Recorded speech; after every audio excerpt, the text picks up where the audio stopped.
Breaking news. New York City Democratic mayoral candidate and Muslim Zohran Mamdani has gone over 24 hours since last condemning Hamas, therefore implicating him as a terrorist against Jews. In other news, studies show ethno-states are in and human rights are out. In the interest of providing a fair and balanced debate on this subject, Republican Congressman Fred Dingleberry will be joining us tonight facing off against a homeless man's dog we stole from outside the studio. This has been Modern Journalism. Turn that shit off. You know I hate the tools over at the Legacy Media. So, you join DSA or what? This country needs it, honestly. The Democrats can't keep polishing the same turd every election. We need socialist solutions to all the fucked up shit going right now. Don't take me for a dumbass, though. I'm not talking third party. It sucks, but we gotta change the Dems into something less shit.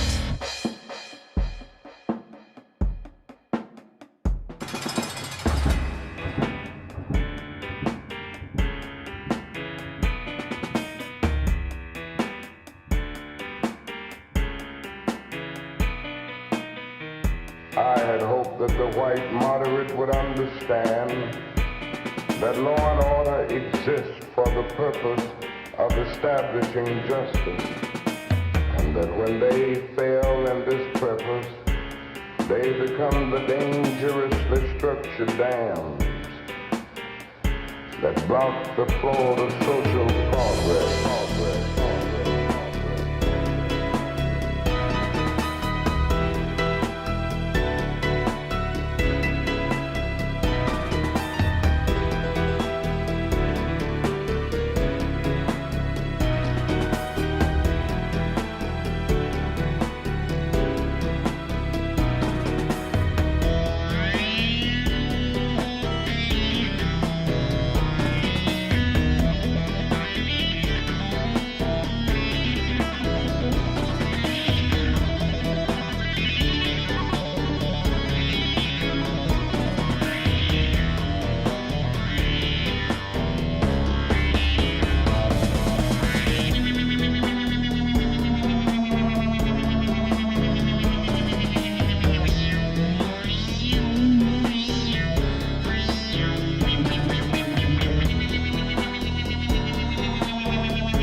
swishy streams. All that content is bursting the seams. Politics, dating, plenty more. Your sense of fashion, you'll adore. So grab your stuff and hop aboard. We're going straight to Jack's Discord.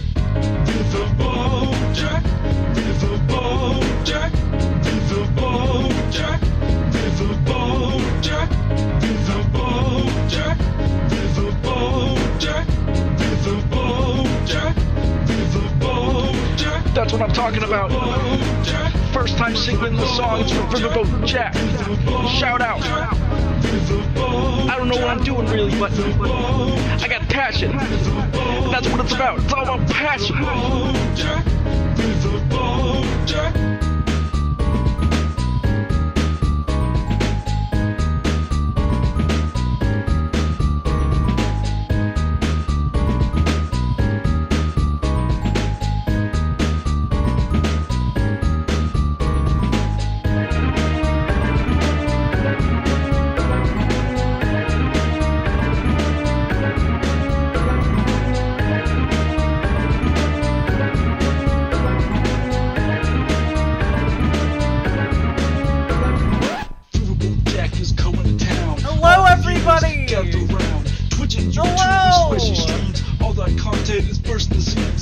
Politics, being and plenty more. Your sense of fashion, you'll adore. So grab your stuff and hop aboard. We're going straight to Jack's Discord.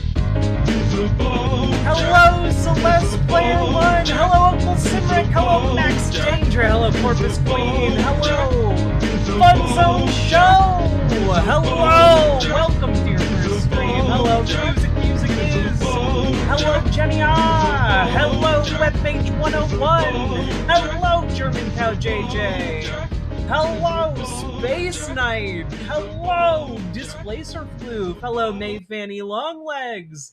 Hello, Wastelander 13111. Hello, Ivan Holmes. Hello, Thomas the Spank Engine. Hello, Punky Gal. Hello, Alexis Webster. Hello, Sheepish T-Rex. Hello. Hello, Forlorn79. Hello, Coder Joe. Hello, Elonita Express. Hello, Werix. Hello, Small Frog. Hello, Salty Turtle Cupcake. Hello, Shoot Bang. Hello, Sweet Blasphemy. Hello, Polaire. Hello, Nine-Tailed Witch. Hello, Tired and Trans. Hello, Cliff. Hello. Hello. How we all doing today? Hello, Jazz Dog, the jazziest dog we know. And thank you very much for your very cool tunes. Can you gripe with me for a moment? Always. Hello, Angela Phoebes. Hello, A. Ferris. Hello. YouTuber Grudge, looking rather majestic today. I was going for, looks like someone who would be at the opening of second Jurassic Park 2, if you will. Hello, Curious Nekomimi. Hello. Hello, everybody.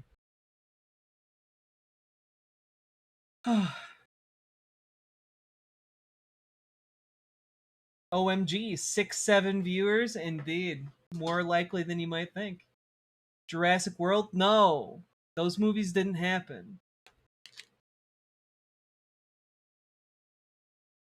My body's not Reggie, so time for a bowl? Hell yeah.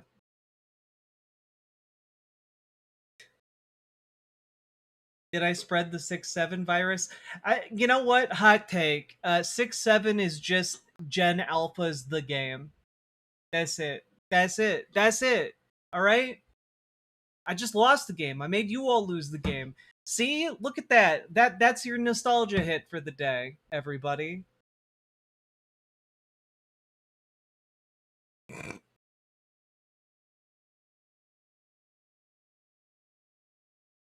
Jack, a creator I previously enjoyed watching, just said some things I don't agree with. Okay.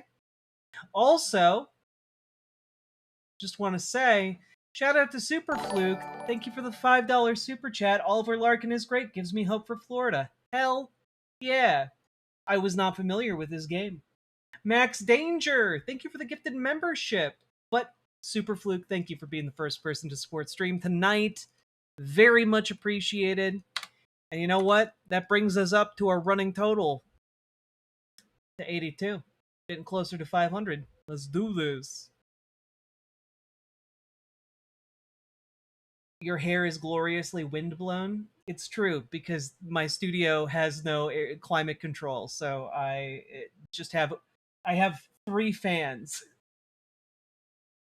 Want to play Pogs? I'm old, I get it. Let's see. Still sad Hong lost. I mean, you don't have to be happy about it, you know? We take our hits, we move on, we get stronger, we do better.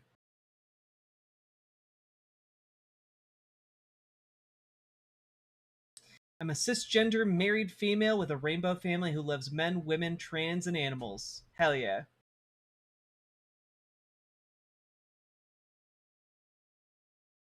So yeah, why did Queen Coke Francis say she didn't know why heterosexual women make a big deal out of bathrooms? Because honestly, like, sometimes people don't get it, you know?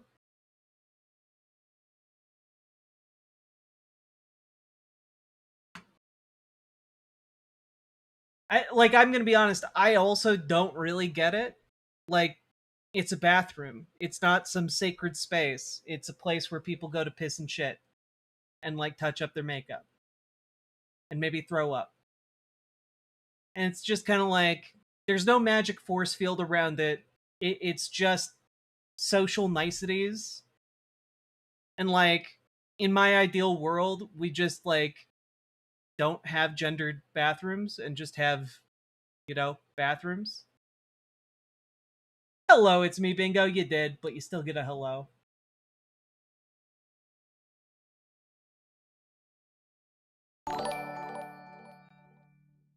Look, I also don't Everyone, know did what you Queen exercise Coke today? Francis said. The fascist did. Why haven't you? Hell yeah, Uncle Simric. Thank you for the $5 super chat.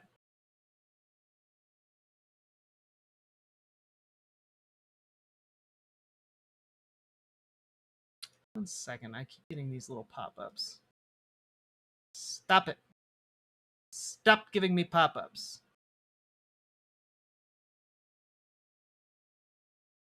Cool.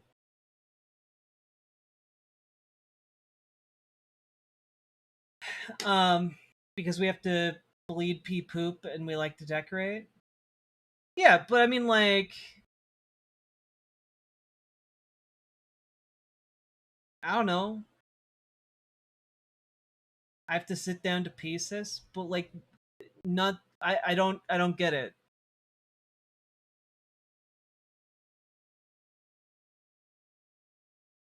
Like, what is the disagreement? I guess with Queen Coke Francis. We already have a prime example of genderless bathrooms. Henry Kissinger's grave. Indeed, a wonderful gender-neutral restroom for everyone to enjoy at their leisure. Um,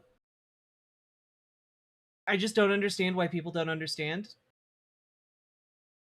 I mean, it's because some people grew up like viewing it as a utilitarian like space, and some people grew up not thinking of it that way, and then some people grew up thinking of it as maybe one of the scariest places on earth to go.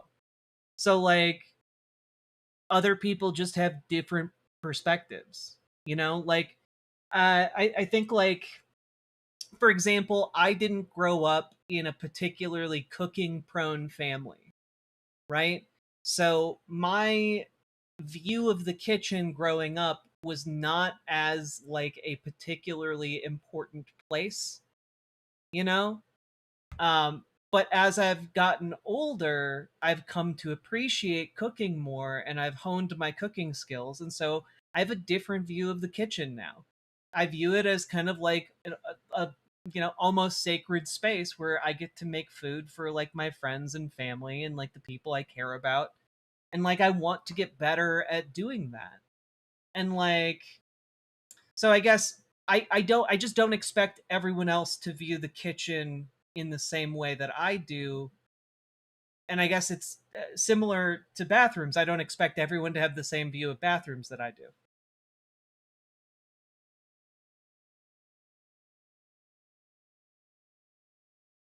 But like people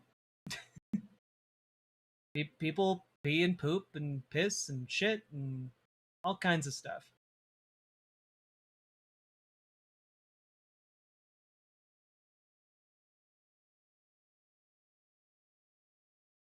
I thought some people sometimes go to the bathroom together for safety at bars and clubs and stuff. Yeah, but also you could still do that if it was a gender neutral bathroom, you know? Or like if it was just an individual like room. You'd still do that. When did the bathroom become another war zone for politics? When conservatives tried to start making it illegal for certain people to go into certain bathrooms. It's entirely a fabricated like culture war, like moral panic, fabricated specifically so that the ruling class can, better fleece the sheep.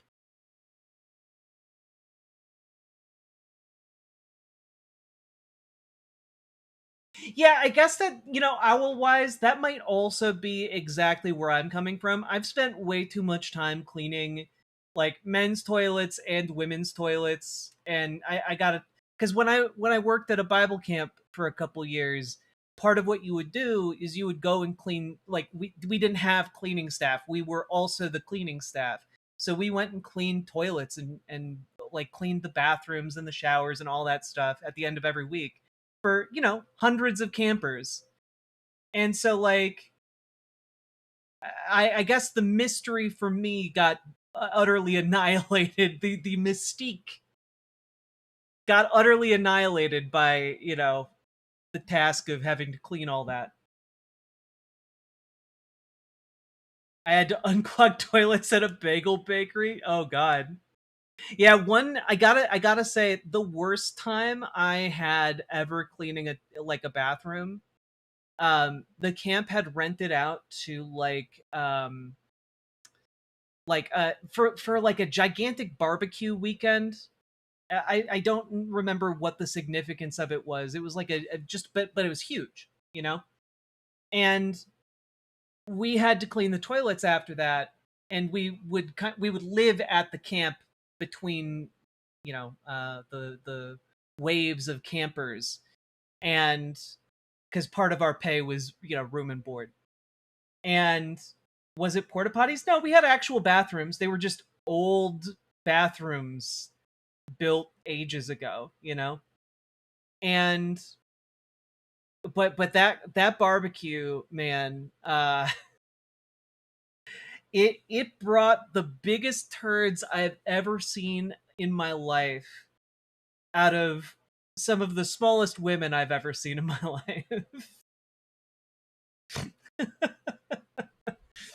I just gotta say, there was a lot of poop. You saw the yeah, because I was living at the camp, so like I saw, like, oh well, also because some of the people there didn't flush, and I will say this: please, for the love of God, flush your own shit. Fuck, were you all eating? It wasn't us. It was the people doing the barbecue.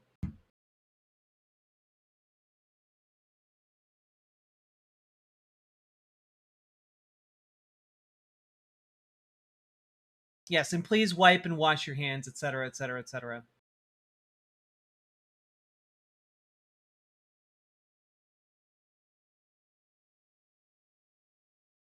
Dead Domain, thank you so much for the raid. Folks, you came at a great time. We're just getting started, and I definitely wasn't just recounting a story of working at a conservative Bible camp and cleaning toilets. I was talking about something way cooler than that. Um, anyway, hello.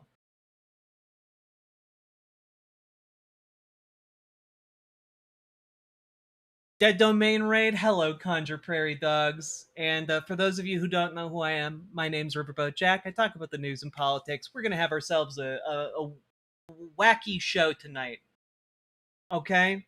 We're going to have a wacky show. And I say this because we're all going to become Marxists tonight. I don't know where each and every one of you fall on the political spectrum, but we're about to become Marxists. But not, those Karl Marxists. No. Tonight, we are going to become Victor Marxists. That's right. There's a new Marx in town, and he knows Cajun karate. And I'm not entirely sure what that means, but he's very good at it, probably. Allegedly. He's probably used those deadly fighting meat Muppet manipulators of his to kill some men with his bare hands. So if none of you know who I'm talking about or what I'm talking about, we're going to be talking about Victor Marx, who is incredibly the GOP candidate for Colorado's governor. And he went on Piers Morgan, and y'all gave me a lot of subs and donos to make this happen, so I'm subjecting all of you to it. We're going over his interview. Yeah, as a quick primer, he claims to have done numerous Black Ops missionary missions, to both save souls and save people, but he refuses to say how many people he has saved with his Black Ops missionarying. And he does have a best friend that he calls Buddy Jericho, and I do think that that might actually be his name. And he also brought an attack dog and threatened the moderator of the last political debate he was in. And he will not tell people how many men he has killed. But he alleges that his father made him kill a man at the age of 7 and doesn't think it's important if people know if he's killed anybody else. So you know what? Let's just jump into it. Let's jump into it. This is what I know about Victor Marx off the top of my head. Let's jump into this, shall we? Oh yeah, he also could not promise that he would stop doing exorcisms if he is elected governor of Colorado. So, next time you get demon possessed in Colorado, the next person who's exorcising you might be the governor. Is he Rusty Venture? Oh, God. Too uncensored. Good to be here. Just a point of correction. I am not an exorcist. I pray for people, but I am not an exorcist. How would you categorize your... I do have to say, I am constantly amazed at this man's complexion. Maybe it's just my monitor, but he looks like he's purple. Like like the only other person I've ever seen look like this is RFK Jr. And like I genuinely like, what is going on? Did he say that unprompted? Your role in exorcising demons then? Well, it's not exercising, it's having authority over them. And as a born-again Christian, I surrendered my life to Christ while I... Oh my God.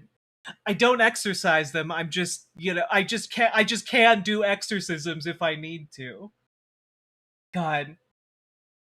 Alana Farrell, hi. I was in the Marine Corps back in 1986. I received, like any Christian who yields himself, the power of God's Spirit, and I believe the truth of God's Word, that He has given us all authority. I do want to see this man demonstrate his Cajun karate skills. I have no idea what that looks like. Cajun karate. What is it? Can I get like a video? Because I feel like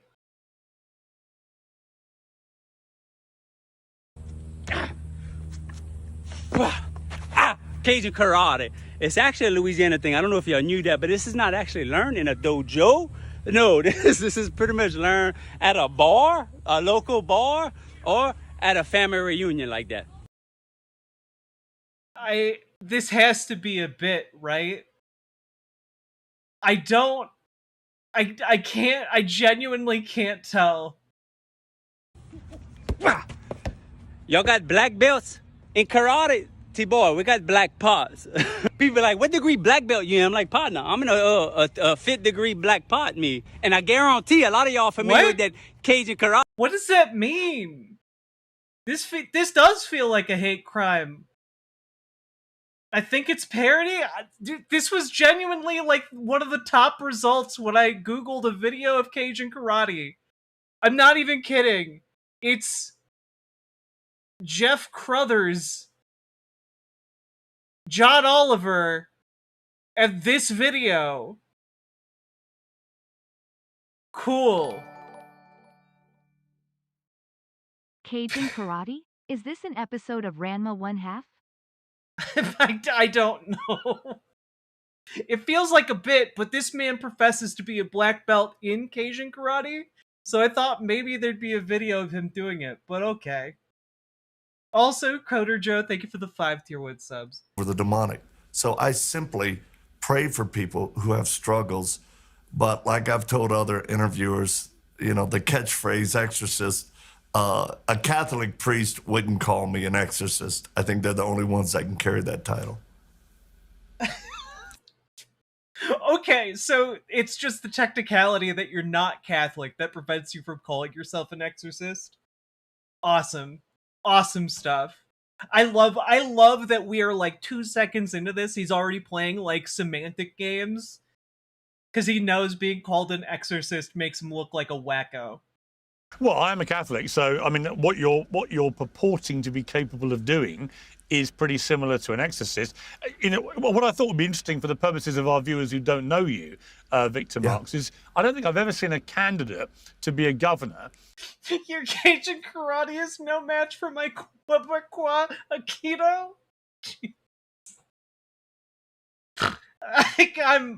This is already so silly.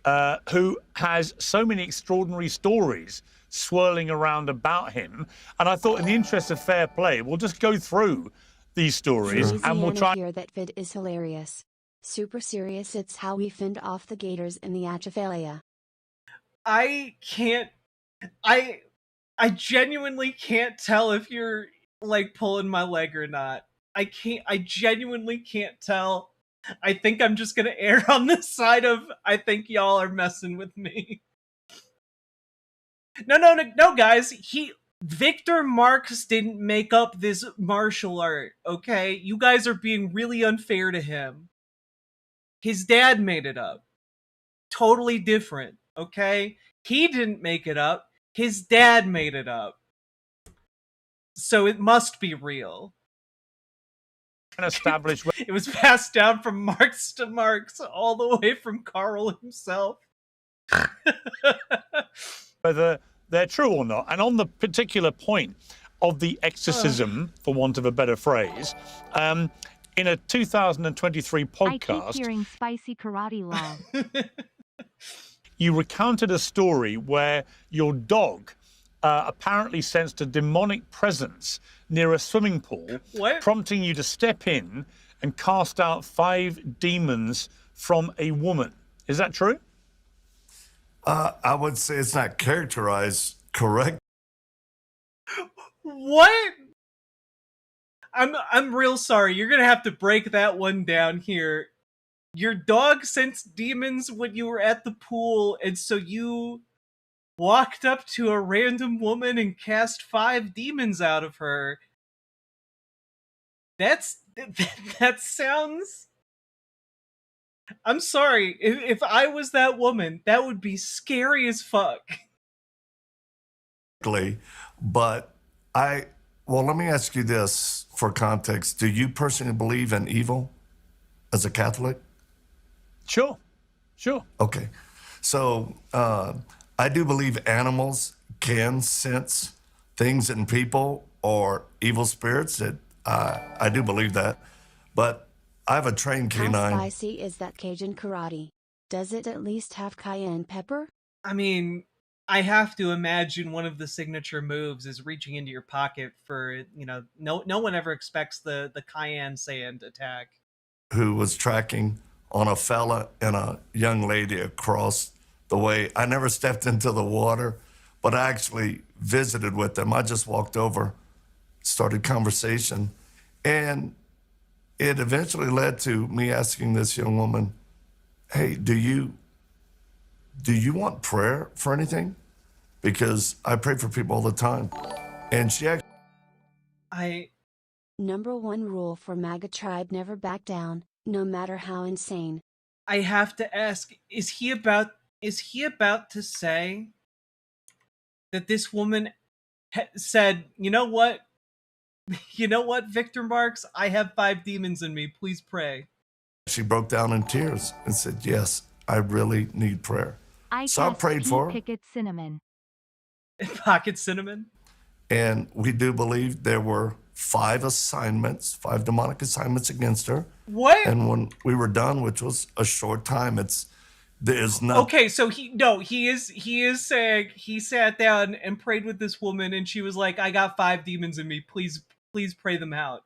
Nothing drastic. There's nothing Hollywood. It's just me praying for someone.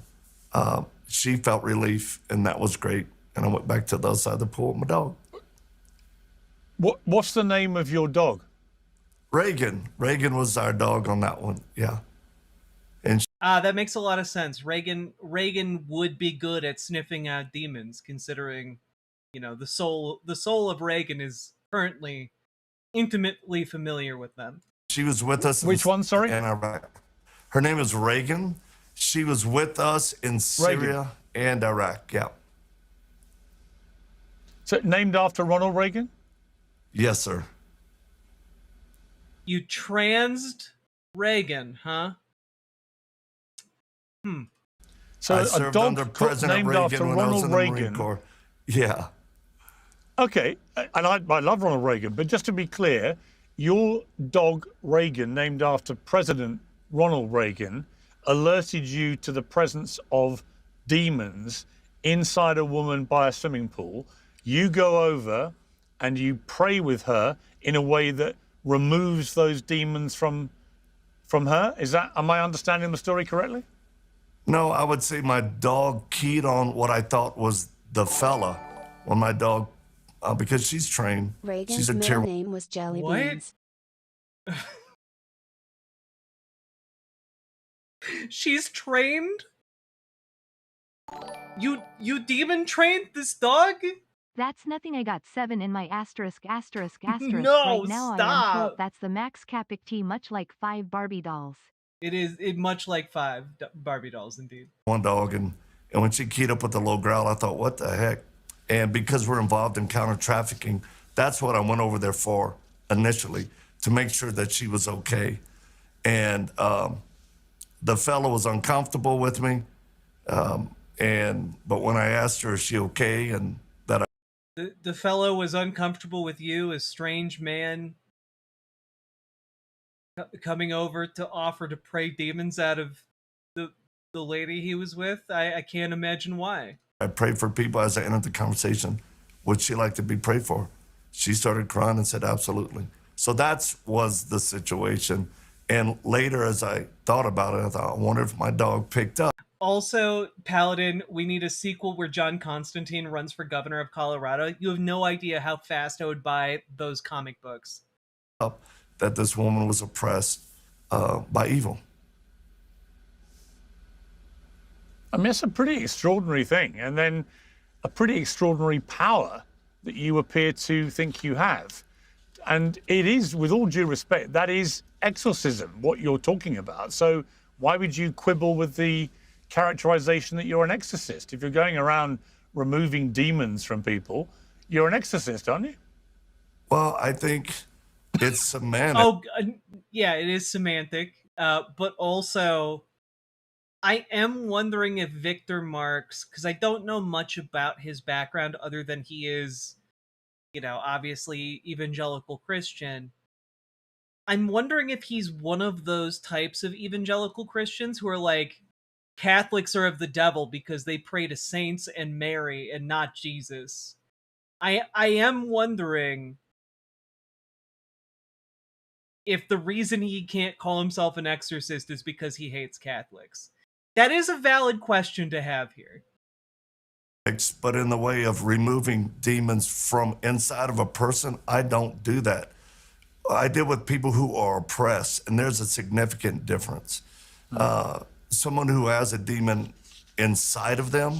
I love that his distinction is, I deal with people who have demons on their shoulders, not people who have demons inside their skin. It's very different. Which would be called possession. I don't deal with that. I deal with demonic influences that oppress people. And believe me, the net outcome is the same of someone suffering in so many ways if they're believing lies and then acting upon it. I think that's where so much of the ills of today. No, Comrade Girl. He doesn't care about people who are oppressed by other people. He just cares about people who are oppressed by demons. Very important distinction. They come from, because the Bible says, take every thought captive, and most people don't. So these are just thoughts or fiery darts. In the book of Ephesians, it talks about that, how we have to put on the shield of faith. We have to be ready to battle against evil, but the battleground is definitely in the mind. How often does Reagan sense people with demons? Also, I do have to say it is very funny for him to be denying being an exorcist. When, again, the little girl from The Exorcist is also named Reagan. It's just funny. The parallels just are very funny. Oh, that was the only time that my dog keyed up on an individual, the male, that I thought was possibly a trafficker. The battleground is in the mind, an info war, if you will. So that was it. Okay. Well, talking of trafficking, your official campaign website initially said that your non-profit All Things Possible Ministries had rescued more than 45,000 women and children from human trafficking and global terrorism. And additionally, you claim to have single-handedly intercepted human smugglers at the US-Mexico border and made them pay a price. Now, when journalists pointed out these numbers were entirely unsubstantiated, your team quietly scrubbed that figure from the website, and you've since refused to clarify the exact number for security reasons, saying... Well, I guess people can send trophies on the vertical chat now over on YouTube. Thank you for the 1,000 jewels. I appreciate it. It was more than one and less than a bunch, but obviously 45,000 is an enormous bunch. So, I mean, how many people did you actually rescue? Well, we'll start with the assumption that we quietly scrubbed it. That was not it at all. I had a website for over 20 years with our ministry. I have over 3 million followers on all my social media platforms. I have never said that we rescued 45,000 women or children anywhere, verbally, videos, 20 years of documentation, or my main website. When we had an independent contractor put together a campaign website, actually rather quickly, he himself, not by our direction, he put in the word rescued 45 because he just doesn't know us in that sense. Oh, okay, but where did the figure of 45,000 come from then, sir? Versus save, help. And when we found out, it was changed quickly because that wasn't accurate. So I've never claimed that. That would be highly inaccurate. So how many did you rescue? The reason I've never said the exact number was for security reasons. Oh, God. And God, fuck. I just give a number. He said this in the last interview with Kyle Clark, too. He was like, if I gave you a number, it would compromise security. Like, come on. Mac from It's Always Sunny in Philadelphia is running for governor of Colorado on the Republican ticket. This is the worst. This is, like, I know that this is all very funny, and I am happy to laugh at it, but, like, just for a split second, I'm letting, like, the existential horror of it wash over me, because, like, man, you guys want this guy to run your state? The entire Republican Party in Colorado wants this guy? And, like, he's like, oh, yeah, we had a contractor say I rescued 45,000 people, but we had that removed because it's not accurate. Well, how many people did you rescue? I'm not at liberty to divulge that information, sir. Like, what? we still do work in the Middle East. And I would say this, and my wife... I do have to say, this guy looks like the most obvious... This guy looks like if you had to imagine someone on television after 2 a.m. selling you fight milk from Always Sunny, it'd be this guy. He told me one day, Victor, just tell him your heart. It's not enough. And that's really the main point, that there's too many women and children that are still suffering, that should be rescued, that, justice should happen to those who take advantage and sexually exploit women and children. Well, I agree, Victor, but if I gave you like a parameter of, 10 people, 1,000 people. He saved 4.5 people.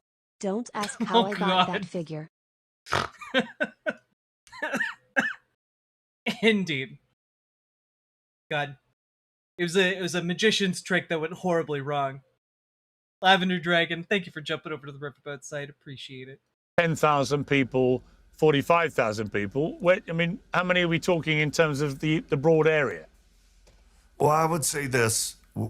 Way back around 2017, we stopped counting at about 300.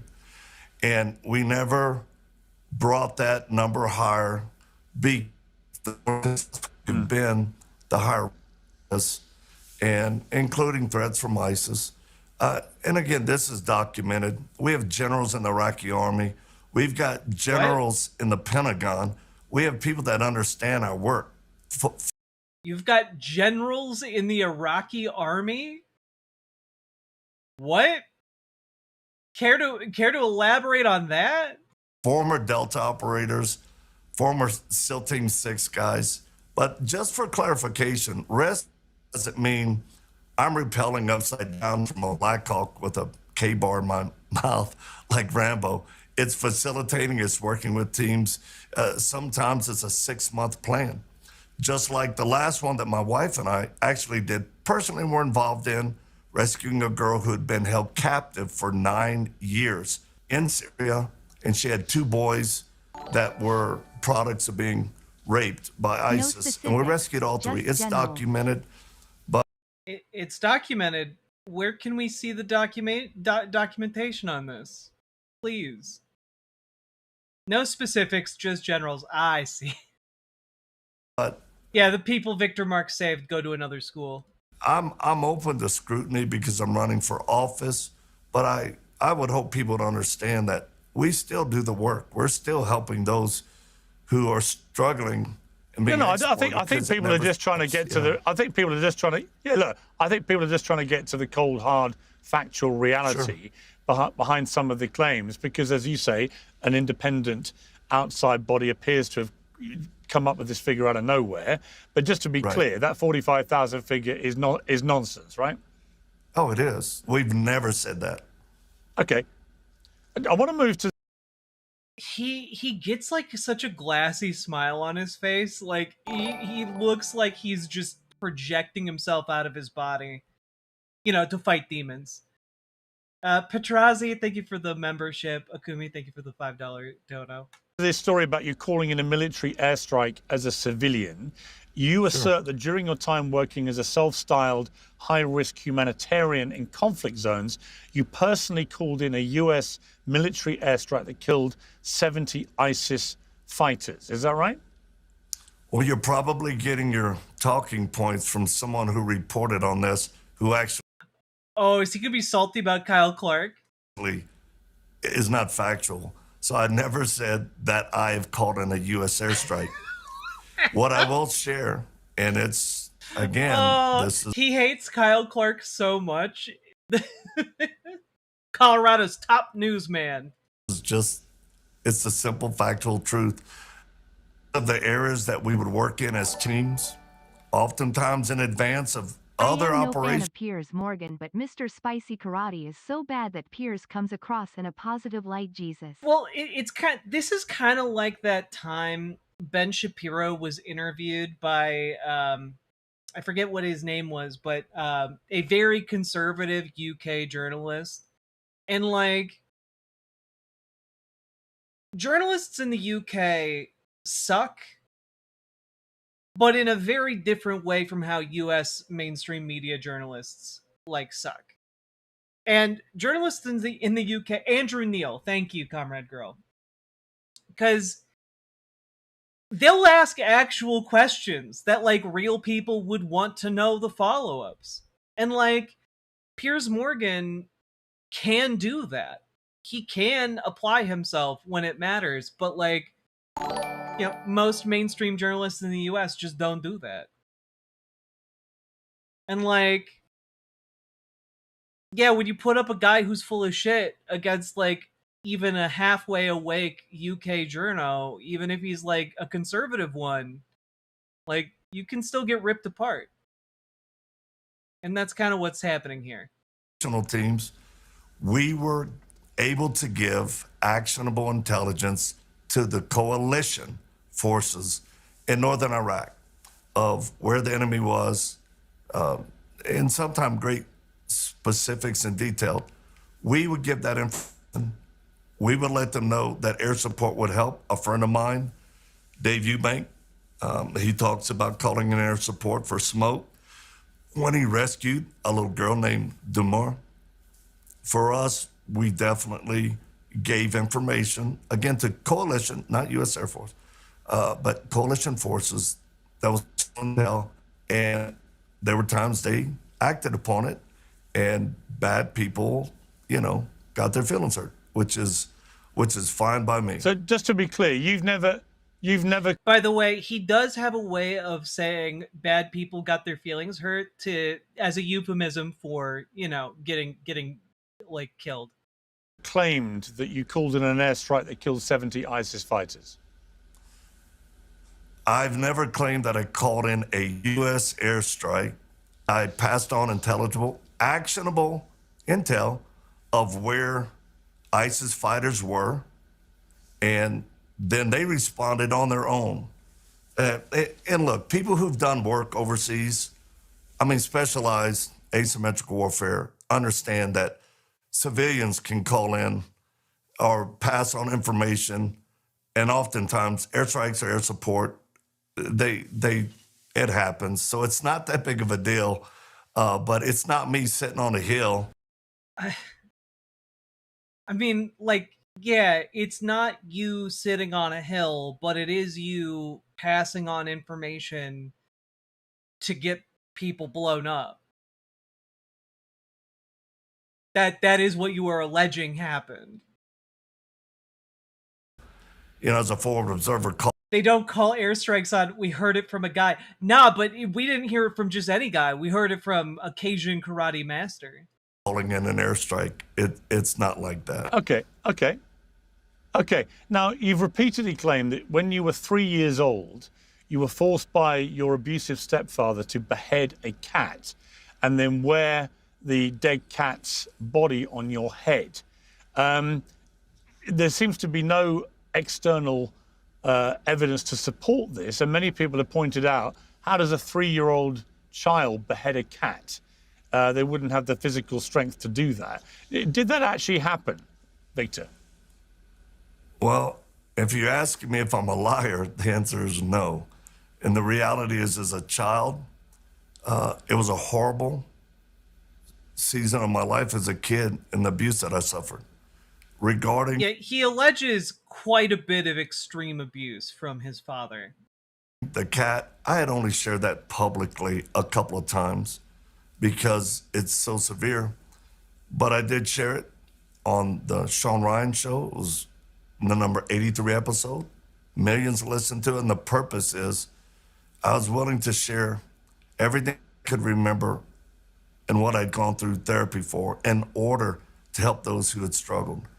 Now, if you want specific details, this guy, I want to really emphasize here, this guy isn't just running for governor in Colorado. He won the Republican primary. There were sane Republican options available, and the Republican electorate in Colorado chose this guy.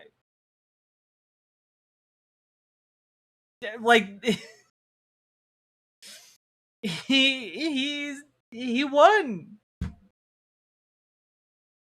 Look, when you're abused as a kid, you'll do about anything you're told to do because of fear. It's a grooming issue. But the cat was already, his entrails were out, and my abuser helped me just take the head off of a dead cat. The cat's head was never put on my head. No, it was the carcass for a short amount of time I think he had some voodoo ritual. Remembering the I'm not specific sure, but podcast episode you talked about this stuff feels a little odd to me. Yeah, I mean, all of this feels a little odd to me. Just okay. So your dad put the cat carcass on your head to do a voodoo ritual. Okay. It was evil, and I was tied to a bed for the better part of all day by one arm, and I was exhausted and terrified as a child.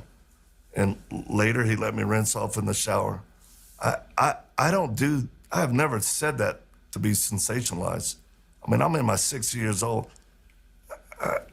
I started sharing that like in my late 50s because I just didn't want people to feel alone when they've suffered extreme abuse. Just yesterday, I'm at a park for a campaign deal. A lady walks up to me and she goes, "I heard you on the Sean Ryan show." She goes, "Thank you. I heard you years ago." She goes, "It helped save my life." She goes, "I suffered horrible abuse, but those of us who know." I said, "There's a lot of us out there." So I just look, I don't know it, like, sure, maybe this guy was abused, but a lot of his stories just don't really add up. And there's a part of me where I'm like, I'm a bit upset because it feels kind of like he's trying to take advantage of other people who have been deeply traumatized and hurt. And, maybe that's unfair of me, but like, he's taking donations from folks, he's taking their money. He is running to be in charge of a state, and he is refusing to like give specific citations for any of his claims. And they're pretty big claims. And like, that I think is a big issue. Okay, but just to be clear again, Victor, but just to be clear, how did you behead the cat's head? What did you use? It was like a large butcher kitchen knife, and the cat was dead, and the abuser held my hand, helped me cut through the neck, and that was it. I mean, if you're 3 years old, though, how are you cutting a cat's head off? That requires a strength, which I've got 3 sons. None of them would have had the strength at 3 years old or the dexterity to cut a cat's head off. How have you done that? That's what people are finding a little bit suspicious. I understand. If you put your hand around your son's hand on the knife of a dead cat, could you not cut the head off of it? Mm. It wasn't me. I would say with great difficulty. Have you? I haven't done it, no. Yeah, all I can say, Piers, is he forced my hand and to cut the cat's head off with a blade. I don't know to say. Okay, well, this leads me to probably the most... This is so bizarre. Oh my god.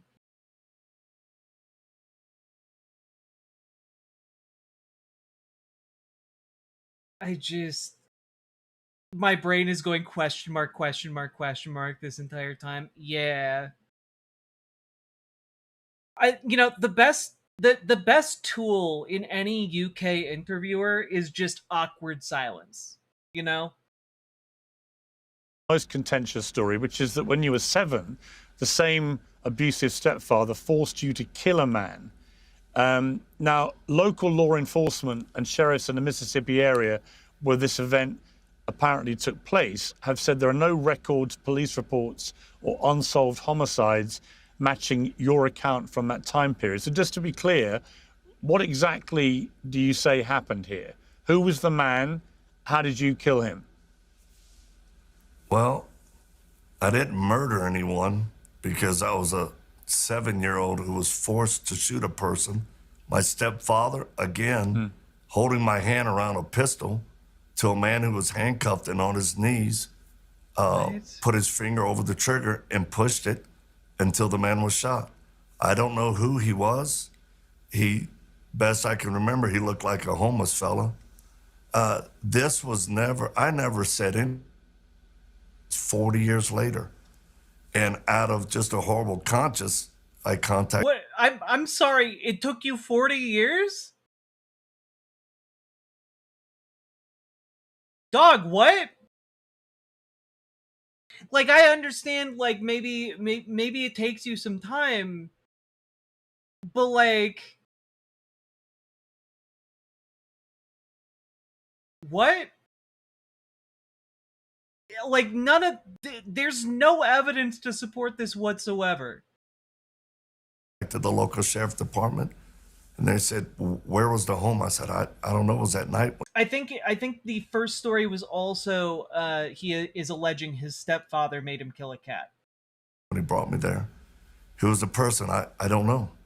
There wasn't much evidence for them to open a case. And again, as a kid, what happened to the homeless man's body? There was a hole dug in the floor. It was a wooden house. There was a hole cut out and a hole underneath the floor, and he was pushed into it and buried. Okay, that seems like a pretty easy story to go verify. So why can't the police just go and find him? We have no location of where the house was. What? So you've no idea where this happened or who the person was. I mean, you can see why people might be saying, come on. You don't know where you lived? The house, the man is missing and now the house is also missing? Did this happen in the back rooms? Victor, this really happened?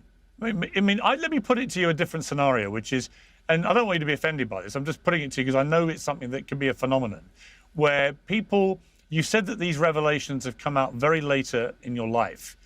A lot of people, when they've suffered abuse or trauma or whatever it may be, their mind can play games with them. It can, persuade them. And I'm not saying this has happened, but many people find some of these claims outlandish, that perhaps your mind is playing games and that these incidents didn't actually happen, but that because of your abuse, you have persuaded yourself that they may have done. Is that a possibility? Well, I studied, and the answer is it's possible. I mean, I studied false memories and had 123 visits to a trauma specialist. This is nothing that I wanted to go back to, but it's something that was still affecting my life. I mean, okay, but like, this is the thing, right? If you are running to be governor of a state, you are running to represent and oversee millions of people and their lives. In fairness, I also moved when I was around 3 to 4, and I have vague memories of my first home but no address. That's true, but this is also when he was 7. Like, by the time you're 7, you have, like, an address, right? And, like, that's something to go on.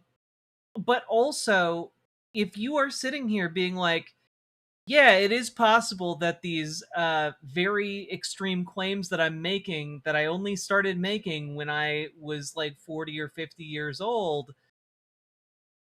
might be like my brain playing tricks. Those are some pretty big tricks to play.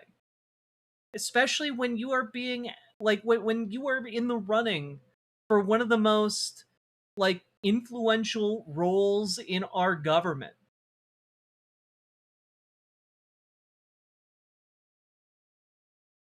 So, like, it just kind of seems like if these were real claims, he would be able to verify parts of them, right?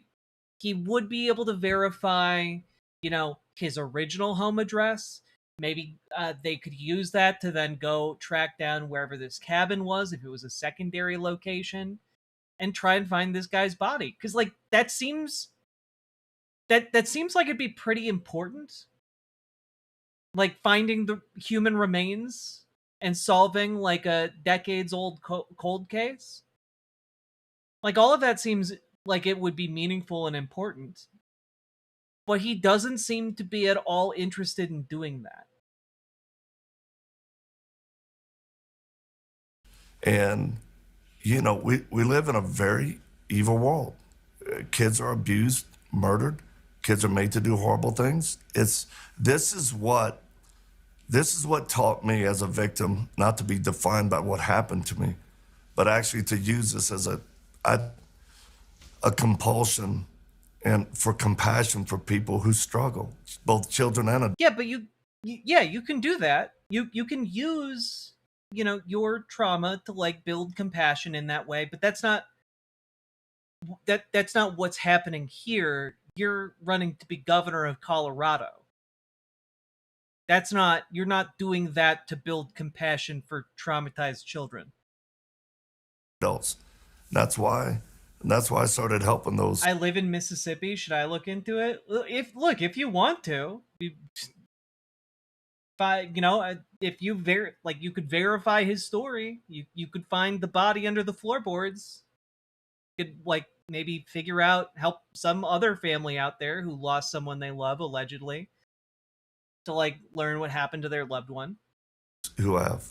So I understand that, but there's anybody who works, all you have to do is enter. Colorado Department of Investigation got to waste their time with this fucking idiot? Yep.